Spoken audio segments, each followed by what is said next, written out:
Hello, I'm Donna Owens, Program Director for the Ocala Family Center, and this is Third Thursday. On the third Thursday of each month, Ocala presents a web stream broadcast on a topic of interest to parents of children and adults with developmental disabilities, including autism spectrum disorder. Now, we record these broadcasts and they are archived on our website. There are probably 7 broadcasts already on our website that you can view now. If you hear something on a third Thursday on a topic that you know another family may be interested in or benefit from, please refer them to the Ocala Family Center webpage so they can view the web stream as well. Tonight we're going to be talking about the topic of addressing puberty and sexuality for children with disabilities. And this can be a difficult topic for all parents of all children, and it can be a particularly concerning topic for parents of children with disabilities. I have actually 2 parents who've agreed to come to talk with me today, and we all had a discussion about how we would deal with this very private topic as they talk about their son and daughter who are in the age of puberty right now, because we want to protect their children's privacy as well. And so what we will do tonight is we will not show you pictures of their children. We will not identify them by their names to protect their confidentiality. So we will refer to them as my son or my daughter, or your son and your daughter. But we felt that it was important enough that you might want to hear from parents who have dealt with these issues firsthand and to learn about how they have dealt with it. So with me tonight, I have Julie Short, and Julie's the parent of a young woman. And I have Patty Stetschulte, who is the parent of a young man who's of the age of puberty. And so they've agreed to share some of their stories, and I'll be eager to let you hear from them. This is a particularly important topic, and there are some basic resources that we have on our website, a PowerPoint presentation, and a resource list of books and websites that you can go to help prepare you for dealing with this issue with your son or daughter, and I would encourage you to do that. Now, there's some common concerns that parents have about talking about sexuality and puberty, and it's all rolled in together, that I want to tell you about and let you know that if you have these concerns, you're like everybody else. We've heard a lot of them. One is they don't know what to say and they don't know where to begin. Well, we're going to give you some help with that as we move on in this broadcast. They also, parents worry about how their child will respond to the changes in their body. They have fears that their child will never be able to take care of themselves independently, and they wonder about what that might mean. And one mother said, she's afraid of blood, and I know that every month it's just going to be awful. It's going to be terrible. I think that what we can do with what we talk about tonight is allay some of those common fears. Now, let's also talk about some common myths that we want to dispel. And one of them is that addressing anything regarding human sexuality is only about sexual intercourse. And that's what scares everybody to death. But let's be clear about this. Talking about puberty, talking about changes in their body, teaching kids about their bodies and how to take care of them is not about teaching about sexual intercourse. It's about teaching what it means to be human, what it means to be a male, and what it means to be a female. And it's about teaching how to take care of yourself as a male and a female. And it's also about beliefs and behaviors that are accepted in your own family, because how we deal with our sexuality is guided by how our families deal with their own sexuality. So it's about teaching even about your family culture. And addressing this issue is also teaching about acquiring new social skills, because as our bodies grow and develop, they require certain behaviors and certain ways for us to deal with our bodies. So thinking that it's only teaching about sexual intercourse is way off base. It's about teaching them to take care of themselves as the young adults they have come to be and the adults they will become. Now, there's another myth that people with disabilities are not sexual and they don't need sexuality education. Now, I think that we might believe that sometimes in a state of denial. We don't want to face it. Well, let's dispel that myth right now. All people are sexual beings. We are born either male or female, and we need to be prepared for how we deal with being male or female. And the other thing is that all children will continue to mature both socially and sexually as they age, and they need to be prepared for those changes. And as parents and as teachers also, we have to take responsibility for that and provide the kind of guidance and education that our children need. Now, here's another myth that I want to dispel, and that is that teaching about sexuality will encourage children to experiment. And I think that's a fear that parents can hold, and that can be particularly paralyzing for parents. And I want to also dispel that myth. What it will do, what teaching them about their own sexuality will do, is it will teach them how to express their sexuality in a way that's appropriate. And that's what your purpose is as a parent, teaching them to deal with the changes and to deal with who they become in a way that is appropriate. Another point I want to make, and this is an important point, that teaching children about their own bodies will also teach them what are their own personal boundaries, and that will be the teaching that will protect them from one of your greatest fears, I think, and that is the fear of exploitation. So, while this might be an uncomfortable topic to deal with, it is also an important topic to deal with. Now, let's start with what is normal. What is normal? Okay, first of all, for normal for girls, the age of puberty, or the onset of puberty, is between the ages of 8.5 and 13 years of age. Now, so for most kids, and for most kids with disabilities, that's when the, girls will enter puberty sometime during that age range.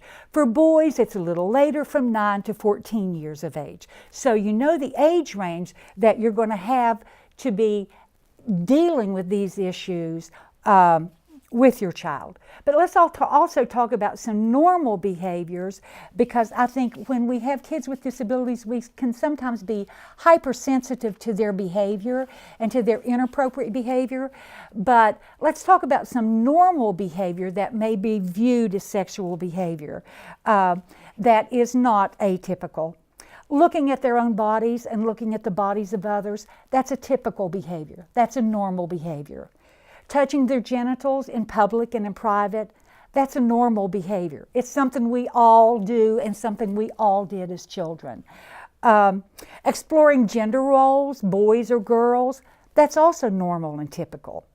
Asking about birth or reproduction, you know that's also normal. Don't get overly concerned if your child expresses or asks questions about birth and reproduction. Mutually touching similar-aged peers is also normal behavior. And we know this, using sexual and potty words is also normal behavior. So, now that we've looked at some of your concerns and we've dispelled some of the common myths that you might hold to avoid having this discussion, let's talk about how you can approach this discussion and what you need to know. The first thing you need to know is this: it's a time to teach. It's a time to teach. And so what you need to know is, when do you need to teach it? How do you need to teach it? And what do you need to teach? So let's talk about that. The one thing I want to let you know is that part of this you've already done. You've already begun some of this discussion. And you'll realize this as we talk about more of this. When you started teaching body parts, where's your nose? Where's your lips? Where are your ears? You were teaching about the body, about the anatomy, and this is an extension of that. So you've also taught about what is public and what is private. And this becomes even more important during this age of puberty. Being clear about what behavior is public behavior and what behavior is private behavior. Another aspect that it's an extension of is what you've already done some teaching about, and that is what is socially appropriate behavior, who you relate to and how you relate to them. So it's all contained in this discussion about puberty. But what we're going to focus on with this broadcast are some of the more challenging aspects, I think. So when you get into teaching about the body and genitalia, and we all have special words that we use for body parts, for private parts, tutu, pee-pee, whatever, button, whatever your words are. One of the things that you're going to need to do at this point in time, if you haven't done it before, is use the actual words. You're going to have to say the words penis, testicles, breast, vagina, pubis. So maybe you want to get in front of the bathroom mirror and kind of practice saying those words, because we don't generally say them in mixed company or as we're talking to children. But you're an adult, you can do it. You can use these words, and your children need to know what these words are. As an extension of that, when we start talking about empowerment and personal boundaries and protecting your children from exploitation, there's going to be a time when you're going to teach what the slang words are for those body parts as well, because they're going to need to know what others might be talking about when they use those words. And you're not doing this in one lesson. We've got years to do this.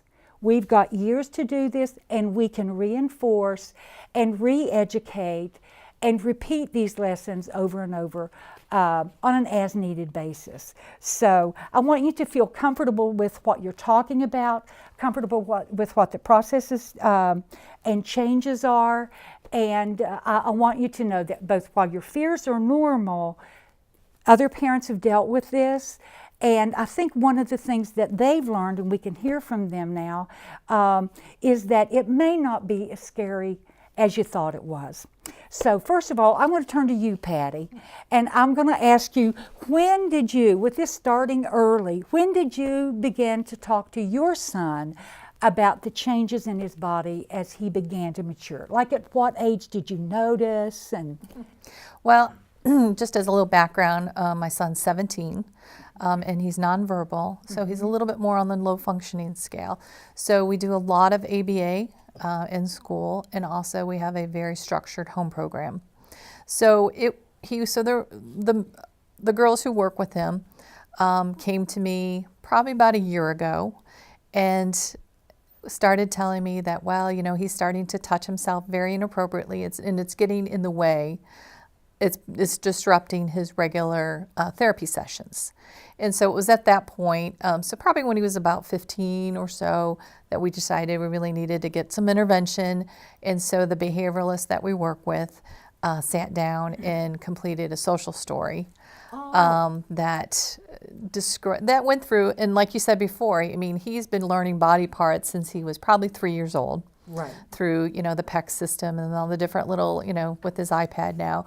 So they worked that into there, and so it just became a little bit more down in the weeds. Right. You know, with the appropriate, like you said, you know, going into very specific, you know, just going down in there and getting him familiar with what the names were and making it okay, you know, and just saying, you know, that it's normal, and this is what happened, and that's why, you know, it's normal for this kind of behavior. And so we went through and developed a whole social story as what was appropriate, what is not appropriate, where to do things and where not to do things. And so we've just all been working kind of as a team, and every day when they have a session, they go through the story. Okay. And so his behavior kind of improved. And there are other strategies that we use, so we don't put him in stretchy pants. That can Okay. he can have Like access sweatpants then. sweatpants, so everything's buttoned up, so he can't have easy access Right. during So to during the discourage it. daytimes and things like that. At nighttime he's got his pajama pants on and those, and he's in his bedroom, and so it's a more appropriate period of time. Do you remember any of the social story? Can you kind of tell the parents like It was a more of a lesson in going through the body parts, and then kind of not teaching him Right. how to do those things, but just saying that touching where and when to touch. It's more so that Right. that kind Did of it- lesson. did his social story use the word penis, Yes. or it did? So the word penis is in Yes. was in there. Right. It was that explicit. Yes. Like something like sometimes I touch my penis. What I need to know Right. is that Right. when I touch my penis, I have to be Exactly. And I think what we were worried about and to begin with is that he has some stemming behaviors, and we didn't want it to become a stemming activity like, maybe his pacing or some of the other things that he does that, like you said before, it's a socially acceptable, we wanted to make sure that he knows how to behave in public and Right. around other people, and that's just not something you do in front of other people. right. You So know, you made that distinction about Right. public and private. Exactly. About the body part. exactly Uh, breaking it down into just simple, and you just have to break away from the embarrassment part of it, and Yeah. because when you have a kid like that, it's just it break all of that washes away Yeah, so finally, early. after you get over the hump. Exactly. Yeah. Yeah. Exactly. So and he's not really gone to the point where he is locking himself into his room or Right. anything like that. But it's all about the empowerment, teaching him about the body, his body, what is appropriate and what's not appropriate for later on in life, wherever he ends up. We want to make Right. sure that he understands, with his level of understanding, what's right and what's wrong. Right. And especially, if he comes across somebody, we just want to make sure that, he understands that no one's allowed to touch him if he's not okay with that. Right, right. So, and you did this as a team. I mean, this Yes. is you and your Yes. husband. This had to do with his teacher because you got a note from school. Right. You included Exactly. your teacher and the ABA provider that you also have at home. Exactly. This was Right. This and was they brought it to me, make sure that everybody was okay with it, and that, and it was really just a sexual lesson, Right. education. yeah. It was know. another lesson about this important topic. Yeah, and you're so right about that. It's just an extension because they're not taught those kind of things Right. in a regular curriculum, but they need to know that, Yes. my body parts and what feels good, what doesn't feel good, those type of things. Right. You made it an important point, and one that I hadn't thought about when you said that your son had some typical self-stimulatory behavior and that you didn't want him touching his penis to become one of those self-stimming behaviors. And so you intervened early. And the other thing that you've done here is you waited until there was a need, there was a sign, but you responded then with some positive guidance. Right. Right. And he doesn't necessarily like the story or going through it, but it's But- just something that he has to he go does. through, and so that it kind of sinks in. Right. So you do this, you did it more than once and more than just Oh yeah, one they week. do it as part of his regular Routine. his regular curriculum Okay. in his home program. So Right. Yeah. So, and this is continued to provide the continued guidance they just need. And that yeah, was and his I'm social sure story. as he matures and other issues come up, we'll just kind of tweak it and it'll go into other. Right, other other areas, avenues. yeah. If there's another point that you see needs to be taught. Right. And so would you say that was your most difficult, to this point, that was the challenge, the biggest challenge that Right. you had? Yes. Okay, Yes. all right. Well, and there was some touching of, Okay. of some of his female therapists too that we had to do an extinction Extinction. program on and teaching him where to touch and where not to touch. Okay, so what I take from this, and what you're avoiding to say, is he touched women's breasts. Yes, Okay. yes, And so you had to guide or redirect the touching. right. Okay. Where to touch, Where to touch, Was where it's appropriate appropriate. to touch. And so, because he's a big pointer. and because he he's a wants to big pointer. identify Okay. everything, so. Okay. So, and you did this by observing his behavior or hearing from his teachers Yes, or yes, others, yes. and thought, ah, That's why it's so important to have that line of communication open with all your therapists and all your Right. behavioralists and stuff, so everybody can work as a cohesive, team. strong team. right, Yeah. right. And the other thing I want to point it out is that you don't see this as a criticism. You see this as this. Parents don't take this as a criticism. Parents Right. take this as, oh, here's an issue, and we need to come together as a team to Well, figure I out how mean, to it's the deal same with thing it. with the typical child. I mean, you have a behavior at school. I mean, you can't. You've got to separate, I think, the autism from the teenager. Right, and the disability from the teenager. Yeah, because Right. it's like all boys do these kind of things, and Right. Yeah, you're into the normal there. yes, You know. yes, exactly. Yeah. Right. Yeah, Right. and it's just teaching him right and wrong. Right. So. Okay. Now, Julie, when did you begin to talk to your daughter about changes in puberty? Well, we started having conversation and talking to her very early at the onset of puberty. I wanted to prepare her as much in advance for what her body may go through and the changes she may experience. And not only did I talk with her, I actually also put it in practice. And so I would take her into the bathroom with me and model that behavior. So I would show her, how to shave your legs and how to shave your underarms. I would, do a variety of different things about hygiene with deodorant and so forth. And even during my menstrual cycle, I would take her into the bathroom with me and show her what that looked like and allow her to see that that's a very natural thing and a process of how to change a pad and dispose a pad properly. So as much in advance preparation as I could do very early on, we started talking about it. And I would even use some resource books that we would go through and look at pictures and, like as you mentioned, about body parts and talk Right. about those and how the breasts will get bigger and it's okay and all of those things. So What you're referring to here is menstruation and teaching your daughter about how to take care of herself.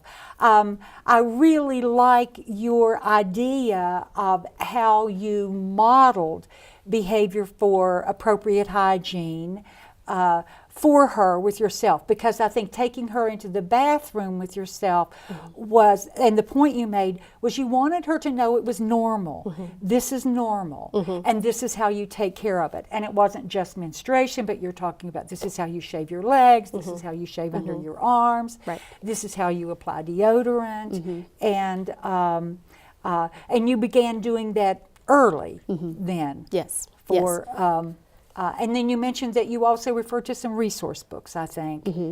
Yeah, I had gotten several books actually from the O'Callaghan Lending Library.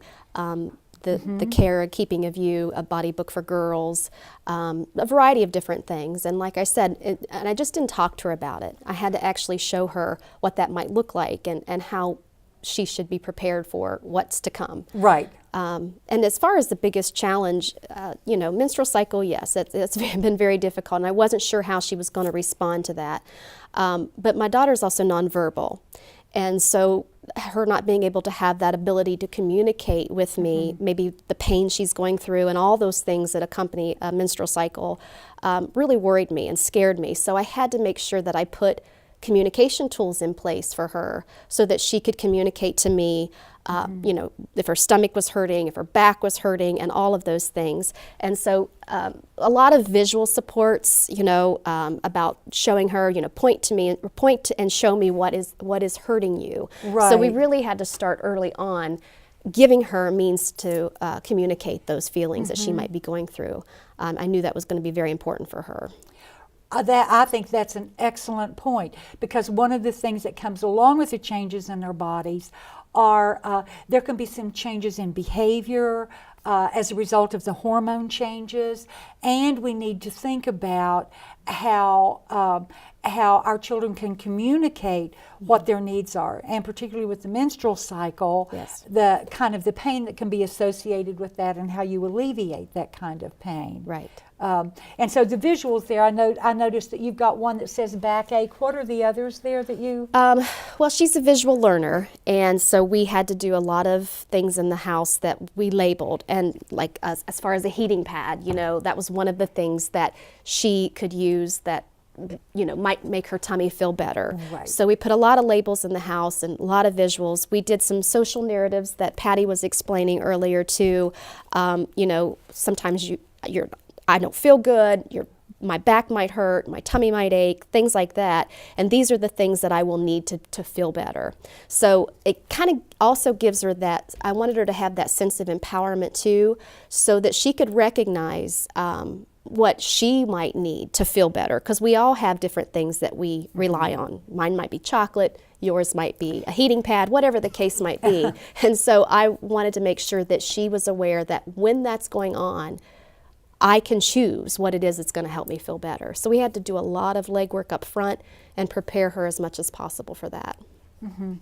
That was really good thinking. I'm really impressed. And we'll have your visuals as a handout that you can download from our website, so you could learn from some of those. And are those ideas that you got from some of the books that you took from the Ocali Library then? Yes. Now I noticed one of the books was The Care and Keeping of You, the Body Book for Girls was one that you used, I think. And now there's also a body book for boys. Patty, did you use any resources, or did your behavior therapist refer to any resources as they began to work with your son? She didn't really tell me that she did. That I she mean, did? we've been using a lot of the self-help, teaching him different hygiene behaviors, how to brush your teeth, how to take care of Right. yourself, those kind of things, how to keep yourself clean. There's a lot of ancillary things that kind of developed during puberty, and with my son, it was acne. And so there was, we just made sure that we took care of him and taught him how to use facial wipes a couple times a day to kind of help with the getting the grease off of his face all the time. And during, he had to use a lot of acne medication to help keep that managed get it under control. Right. And there are ancillary kind of changes. Yes. I mean, a greater need for deodorant. Julie, you mentioned that. As we mature, the acne, I think that's also a good point to bring up. Because we did, again, with the stemming thing, we didn't want it to, him to be picking at his face or Right. anything like that. So, because that can become quite painful. Yeah, right. And I want to refer to a resource that's called, Hygiene and Related Behaviors for Children and Adolescents with Autism Spectrum Disorders. And please don't be afraid of books that say they're only for, or that identify autism spectrum disorders. If your child doesn't have that diagnosis, what we're dealing with are behaviors. If your child has a particular behavior, whether they have the diagnosis or not, you can get help from this book. So this book, in fact, is a curriculum. And it's a curriculum with work activities, with some visuals as well. And it's a curriculum that a teacher could use in school. And some of the chapters deal with everything from oral hygiene to general hygiene. Now check this one, to farting and burping. Where is it appropriate? When's it appropriate? And how do you deal with it?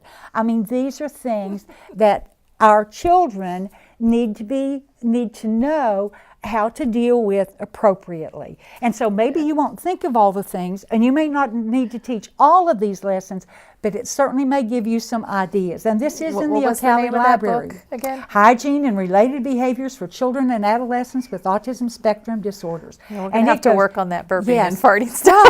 Right. Well, one of the chapters is on picking, and it's picking your nose, or picking at acne, or picking at scabs. Right. That's what made me think about it, because that's can also be a common Well, because that behavior. can lead to the self-injury kind of thing, and you really want to nip that kind of That's before right. Yes, begins. it can. Right. And invite infection and Yeah. things like that.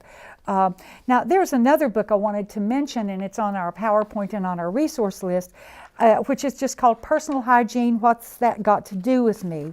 And it's a book that's made to be read to your child. And you can read as much as the child can take at a time. You can reread as you need to reread it. And it addresses needs for both boys and girls. And so, and some of the books, like The Care and Keeping of You, the body book, can be read by some teens themselves, or it can be read to them. So I wanted you to know that there are resources available in the O'Calley Library and resources online if you want to know, how do I address this topic, or what topics do I need to address? There are a number of resources that can help guide you. We talked about some interventions that can help deal with some of the associated changes that come along with puberty. And one of those interventions was exercise and diet might be helpful. Massage is something else that might be helpful. Using a hot water bottle. Julie, you talked about that. And sometimes even the use of medication might be of help. And Julie, another thing that you mentioned was teaching communication and choice making to give a sense of control. I do have some control over myself, and this is what I need, and I can make choices. Now, with your daughter, you also pointed out that you made some visuals to help her make those choices. So you prepared for her a way to communicate with you. Right. And I really had to focus on those alternating behaviors that something else that could stand in that place. So when she, and especially around the time of her menstrual cycle, the sensory processing disorder really kicks into high gear. And so she responds in an unusual manner to taste and smells and touch and things like that. So I had to find things that could be those replacement behaviors for her. So we did look into things that she was interested in, her special interests. She loves to walk, she enjoys running, she enjoys horseback riding. So finding things that would interest her to kind of distract her and get her mind off of those uncomfortable moments was really important, and we had to really work hard at doing that. To think about that. And Patty, you also talked about redirection and substitute activities as a way or an intervention. I know that Temple Grandin talked about puberty for her as a time when her sensory needs really accelerated and her anxiety increased, and she did need some intervention to help reduce her stress and to deal with her anxiety. And, yeah, we have noticed surges. There are certain days that he has surges, and you can just see him. I mean, he can become quite just non-compliant. He just doesn't want to do anything. And you can feel for the kid, you just kind of take it easy those days, let him just kind of lay down in his room and just kind of relax. Do what's comfortable. A lower key day, in those days you just have to kind of roll with it.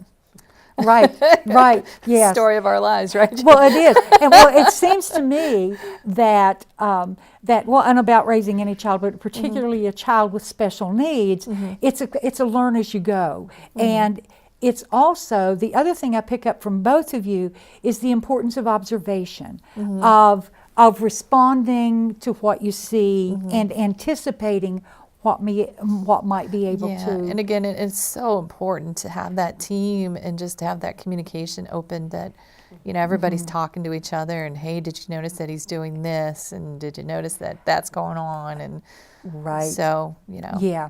And so the other message I guess that you'd like to give is that you are part of a team. Your school, your IEP team is a part of that group, because school is about teaching. And it's about teaching you to live your life as an adult. It's just not about teaching just about math or about science.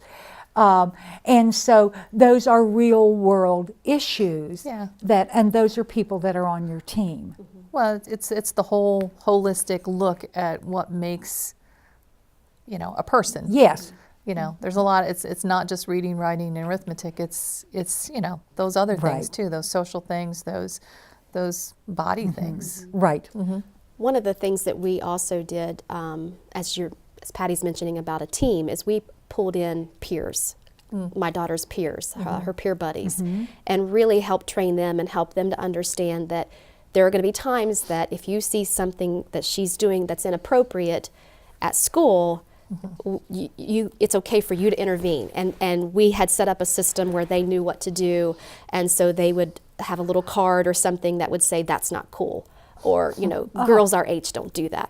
That's not cool. Wow. So it helped taught her also what the Peer appropriate pressure. behavior is supposed to be with her friends. Yeah. And so in addition to the therapists and the That's an teachers, excellent idea. we Yeah. pull the Peers, peers into. right? Yeah, and to get that message from your peers Yes. of no, we don't do that. Right. And your daughter has a number of friends, I think. Yes, she has a very good, strong support system. A of strong friends. support system, and that would make a difference. Right. And I think siblings can do that Oh, as well, absolutely. older or Absolutely. younger sibling. And your son has a sibling, an older sibling. Yeah, his brother is in college now, but when he is home, he always, when he sees him not doing something correctly, he is more than willing to Right. step in and be that older brother Right. influence. Yeah.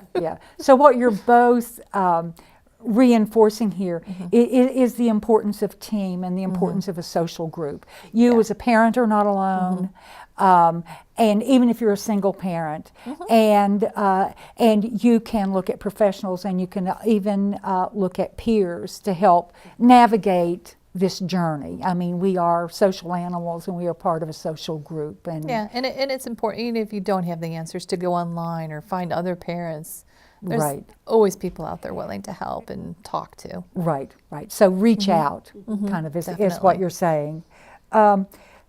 I think you may have addressed some of this. How did you teach your son, again, about public and private? Because I know we have a slide on public and private and ways that you might teach different behaviors that are public and private that uses pictures of like picking your nose or scratching your head, and there's a chart that says, is this a public behavior or is this a private behavior?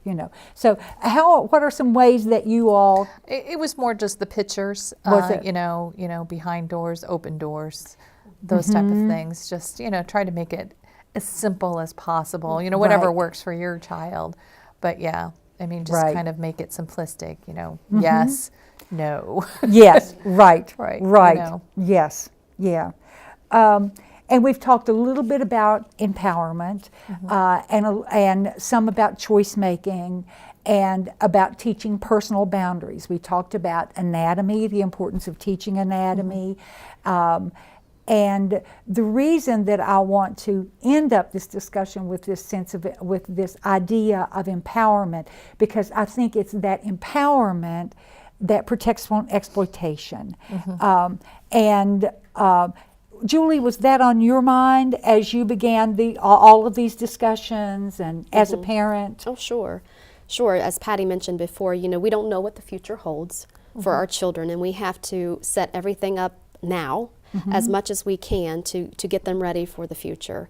And, for safety reasons, it was so important for me to help her understand that that's her body. It belongs to her. And she has a difficult time going to the doctor anyway. And so, we even talked about there are certain people who are allowed to touch your body. I am your mother, Right. your doctor. So I had to really help her understand that who it is that can touch you and why that's okay. And so we knew that we had to really keep working hard at helping her understand that. And Patty? And that's something I can see us working, more strongly towards, as he gets older and he goes out of school and gets into the adult world, where he might live in a group home someday or things like that, and be in a different situation, and want him to be able to know what is appropriate and what is not appropriate to protect himself, because you never know who he might be around. Right. And it's, because it's a scary world out there. And I think that's one of my biggest fears is that, where is he going to be in 10 years from now? Who's going to be taking care of him on a daily basis if it's not going to be me? Because you want him to have independence.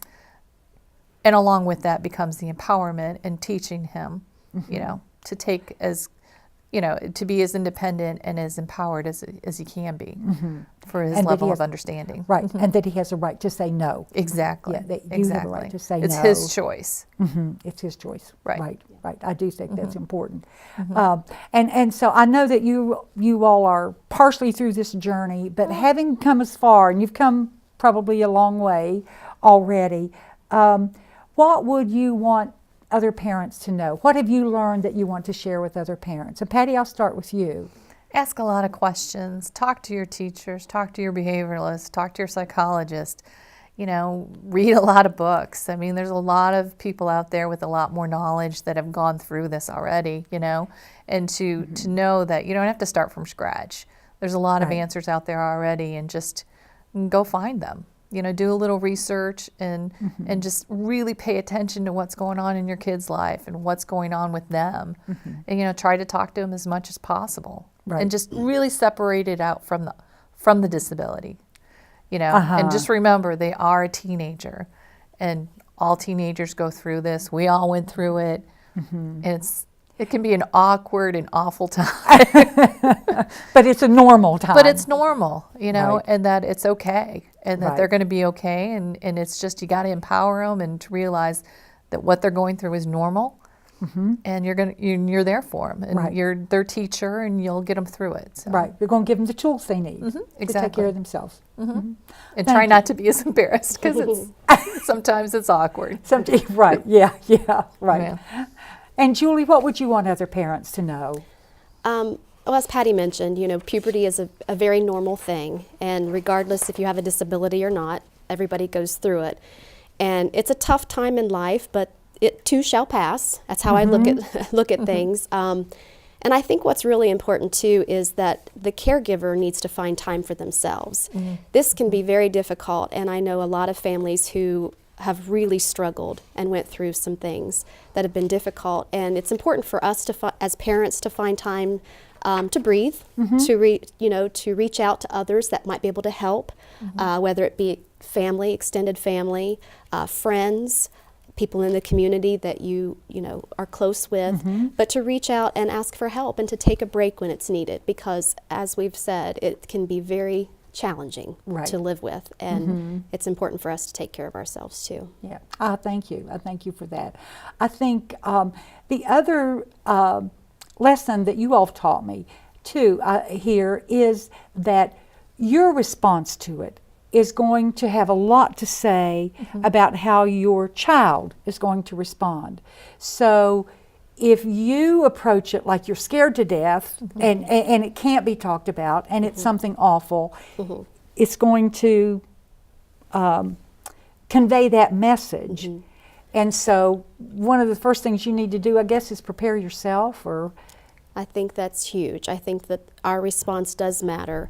And because I started at an early time with my daughter and made it very natural to allow her to see that this is part of life and females go through this and it's okay, and I didn't get nervous and uptight, I think that that really helped her feel a little bit better. It's still work in progress. We still have our days too. right, But I think that if my approach would have been differently and I would have been tense and upset all the time and nervous about it, then she's going to read that and feel that too. Well, and I think too that an important thing that you said, that if you sweep it under the rug, you know, and if it just starts out as that little piece of, you know, that speck, and then it just grows, Right. and that if you don't start dealing with it from the very beginning, by the time you do start dealing with it, it is a huge problem. right, You know, so really just take it from the very beginning and just try to start implementing small changes and small. And so at the end, it's not this overwhelming it's not a thing. mountain. I've experienced that with other problems and issues that we've ignored the behaviors or something like that, and you end up dealing with a mountain instead of a molehill. Right. And so, and I've noticed with other families too, it's like they ignore behaviors and then it becomes massive. Right. And then, Right. you know, so if you start from the very beginning with the right implementations and things like that, it's so much more manageable. Right.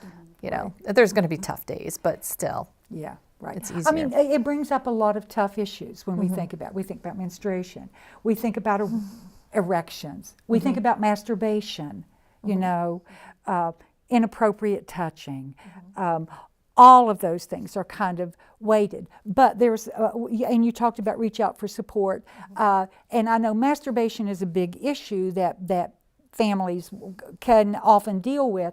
And there's a website I want to direct families to, and it's the Indiana Resource Center on Disabilities. And they have a wonderful webpage just on dealing with that issue of masturbation, how to deal with how normal it is, and how you can deal with masturbation in a way that will teach your child what is appropriate for a normal behavior. So even that is not something to be afraid of. As soon as you can say the word comfortably, go to the bathroom, look in the mirror, and say it at least 10 times, you can do it. I know that you can do it. And when you talk to your son or your daughter about it, it's not going to be something that's going to scare you to death and therefore scare them to death too. Sexuality is normal, it's human, it's us, and we can deal with it. And I want to thank both of you parents for being here, and I want to thank you for your sensitivity to your son and daughter. I think it means a lot to other parents to hear from parents that are in the middle of the journey right now. So Julie, thank you. Patty, thank you. And I think it's been very helpful. Please download the resources that are on our website about this, and join us next month for our next Third Thursday. Thank you.